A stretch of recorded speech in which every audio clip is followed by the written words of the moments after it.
Hi, my name is Camille Jones, and today my group and I will be discussing the different kinds of satire highlighted throughout the graphic novel series of Judge Dredd America. Our argument for this particular piece of satire will be based on how, even when people in significant world positions, in this specific situation figures of authority, have the best intentions when first given their power, they often end up abusing it through the duality of concepts such as freedom and change, which, while many think of these ideas as good things on paper, have their downsides as well. The fear and uncertainty those ideas cause create reason enough for those who have power to do everything in it to maintain a stasis of sorts, which brings into question how much help they truly end up offering those who need it. Looking at each story from a broader scope, Judge Dredd is the kind of satire that, because of the specific things it attacks and exposes, is relevant to multiple generations rather than just the current one it was written for. According to the main historical particular inspirations, the writers wanted to recreate situations regarding abuse of power similar to the ones they were currently hearing about or experiencing and apply them to a more futuristic setting. One of the biggest inspirations behind these was Margaret Thatcher, the first female Prime Minister of the UK, who had been nicknamed the Iron Lady due to her clear dislike towards unions and the lengths she went to in order to get rid of them. There's even a reference to her nickname in the Politics story where a supposed terrorist group who called themselves the Sons of the Iron Lady attacked a public area. Of course, it's quickly revealed that the whole group was just a cover-up so that the judges could take in a politician who was promoting the idea of democracy. The methods the judges take in this situation reflect the will of the real Iron Lady and share similarities in their unwillingness to accept any ideas other than their own and finding ways to abuse their power without tarnishing their own name in order to stop these ideas in their tracks. These beliefs and actions were mirrored earlier on in the story as well, when Dredd and the other judges did everything in their power, working tirelessly to prevent a march promoting democracy, even if it meant going against their own laws by resorting to tactics such as blackmail. These examples highlight the factors in satire known as irony and the paradox, given that the judges are supposed to be figures who promote the idea of justice and doing right in the world, but resort to taking actions that are far from right in order to protect and uphold their own truths. Hi, I'm Dinah, and I will be discussing the new political system. As mentioned before, the stories involving Dredd ended up relating to themes and ideas that apply to modern generation as well, such as the past few years and the story Twilight's Last Claiming after the people of Mega City 1 had what we would call Election Day. It's revealed that only 9% of the people voted for democracy. Even though it seemed like democracy was going to win by a huge margin, the truth was very different. When you look more closely, it's ironic because what appeared to be clear victory turned out to be the opposite. This twist is more subtle way of showing how things isn't always what they seem. There are little moments here and there that attack the real world message, which is sometimes the biggest reason why already corrupt figures end up in power is because the people with actual knowledge toward the current system are outnumbered by those who are ignorant or don't care at all. There are multiple moments throughout the story that hint at this ignorance, such as random cuts to a running gag of a grumpy man telling his kid to change the channel whenever something important is happening. People in Mega City 1 can't imagine having as much power as the judges because they've never experienced anything like it. They grew up in a world where the judges controlled everything, so the idea of citizens having equal power feels strange or impossible to them. This lack of experience made democracy's system seem unrealistic to many of them. One of the quotes that I want to focus on is from page 147, which shows the frustration of those who worked hard to bring democracy to Mega City 1. Despite their efforts, only a small percentage of people even cared enough to vote. Of those who did, very few supported democracy. The other quote I want to focus on is from page 140, which highlights ignorance and disinterest while important news or events are happening. This character doesn't want to pay attention. Instead, he tells his kid to change the channel. Another one I want to focus on is from page 142. This idea of separate powers and balance is something they've never experienced, so it feels unrealistic. And it also highlights how a lack of exposure and understanding can prevent people from imagining a better system. A question I've asked myself is, can ignorance or apathy be as harmful as actively supporting a corrupt leader? Ignorance or not caring can be just as bad as supporting a corrupt leader because it leaves them in charge. When people don't pay attention or take action, it gives corrupt leaders more power, even if it's not on purpose. Doing nothing can still help the problem continues. And to this political system, when people don't stay informed or don't vote, it can allow leaders who don't act in the best interest of people to remain in power. My name is Kenny Fraker, and I'm going to discuss how the concept of freedom is satirized within Judge Dredd.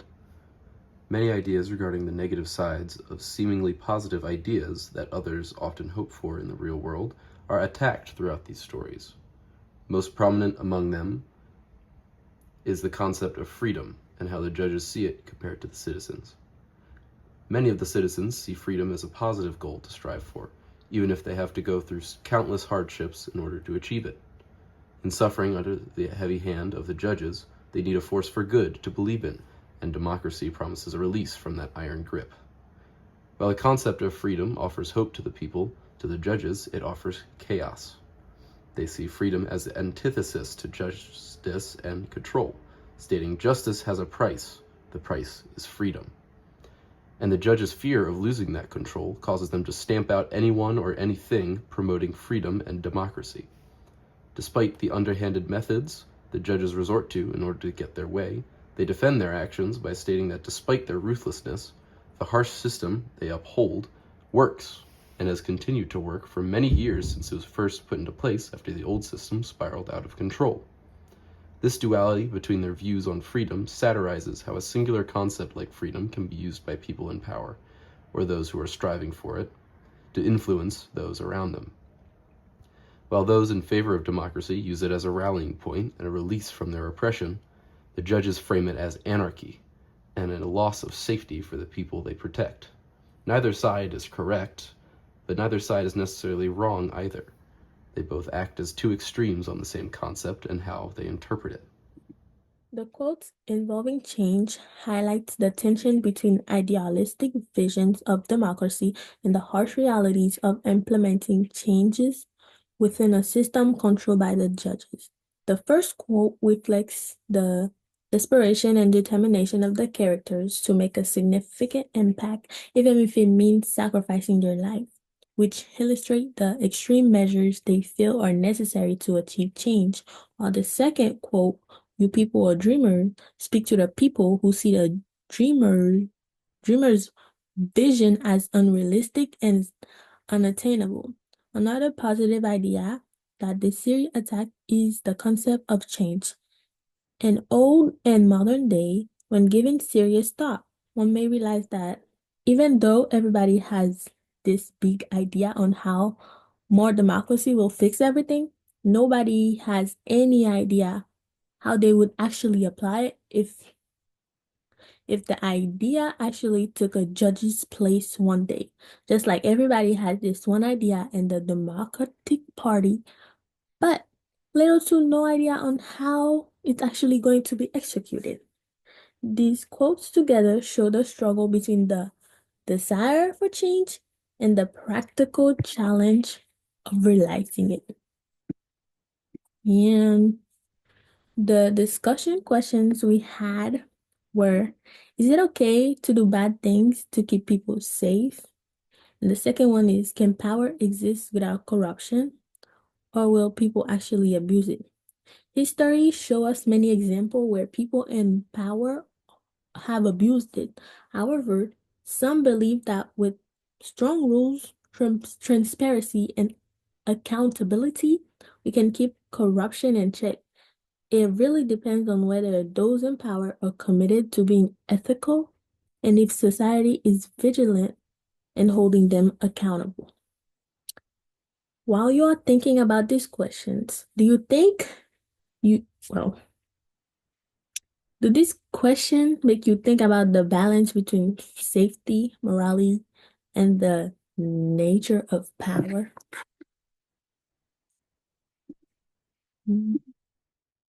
My name is Hebert and I'm doing the Judge Dredd presentation conclusion. In this conclusion, I talk about on how the the book is satirizing on how governments often use their power to mistreat the people that they work for, not only the ones that are unaware of what's going on, but as well as the people that are aware of what's happening. But it also goes to the idea of how people are afraid to do anything for a change. And it's also that how and also how the government authorities usually take advantage of that to use it on the for their own goods. Basically, like where you get it in the book, you see how the judge just basically ignore the rights of the people. They just do whatever they want with it, and it's kind of like that in the real world where some cops just basically ignore everybody's rights. They just basically like you have no freedom. They just do anything they want to you, and then without having no penalties or anything, or being at fault for it.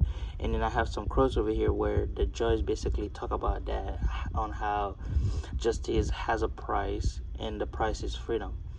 So it's basically saying that in order for them to get justice, they don't really need a freedom, so they need to give their freedom away. And the other quote is from Liberty when she was talking to Benny, which was showing that she was saying basically there is no liberty, not here.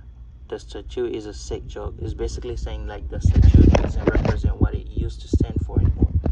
And I think that's what the book was really satirizing on, how sometimes, in the real world, where what used to stand for something, it doesn't represent that anymore, and it just goes right over people's head. And then it's also one of the quotes early in the beginning of the book. It says where we was introduced to the Judge Dredd, he was talking about what he stands for, and then he would not let anything get in his way. And then we also see that in the entire book on what he meant by that, on what steps that he take to accomplish his goals as a government officials, like basically, or cops. They basically he used force and stuff like that. I think this what the book was satirizing on, how cops usually use the powers to their own advantage while there is nobody opposed of them to do anything about it. And I think that's what the book was satirizing. And then that's what I come for the conclusion. Here are our sources, and thanks for tuning into our thoughts. See ya!